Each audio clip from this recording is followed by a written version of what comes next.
Big news! Instagram has just introduced a long-awaited feature, Reels scheduling. This means you can now plan your Reel content in advance, saving you time and effort. Here's how it works. To get started, select the Reel you want to schedule from your library.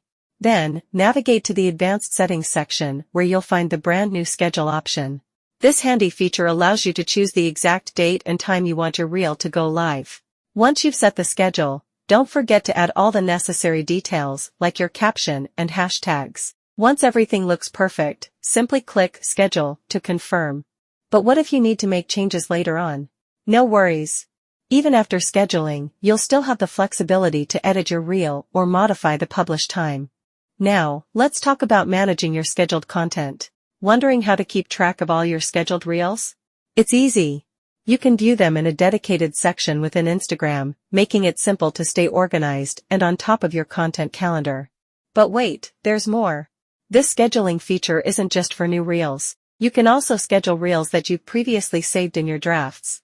This means you can plan your content strategy seamlessly, whether you're creating new Reels from scratch or repurposing existing content.